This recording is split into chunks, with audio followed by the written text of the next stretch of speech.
What's better than one MacBook? How about double the trouble?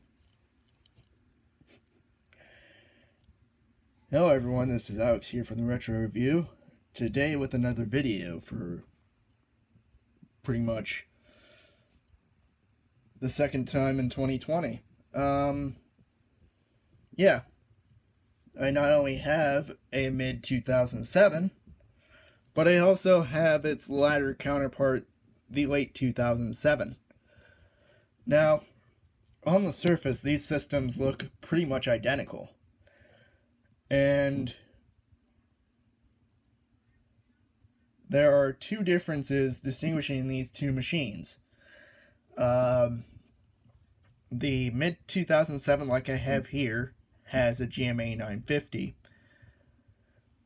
On the left here, with the newly acquired late 2007, this one introduced the GMA 965 chipset, which is also known as the X3100.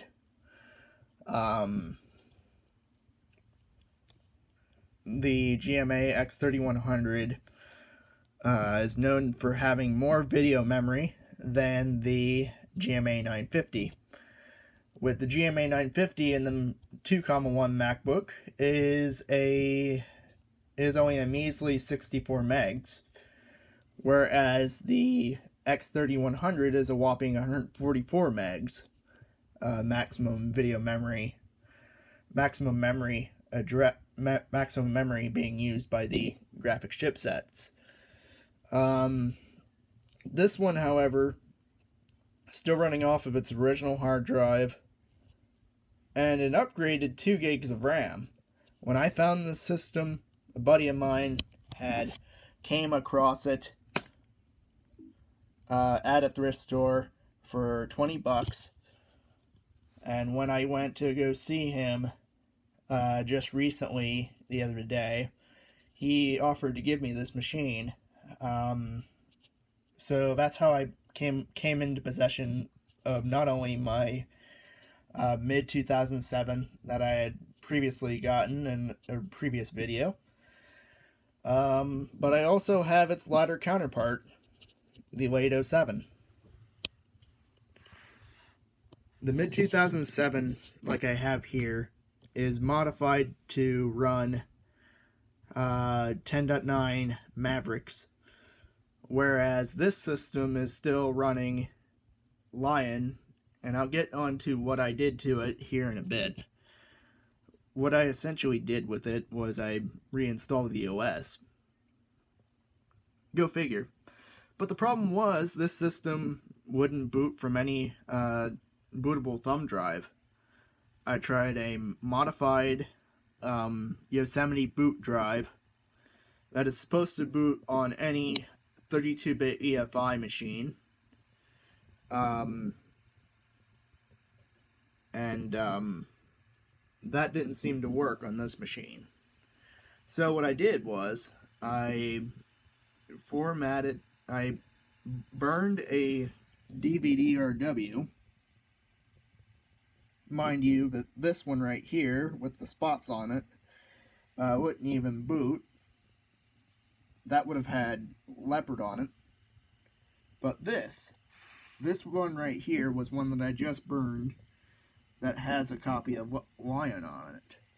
So I did that using old Lion disc maker on my Mac Pro to burn a disc.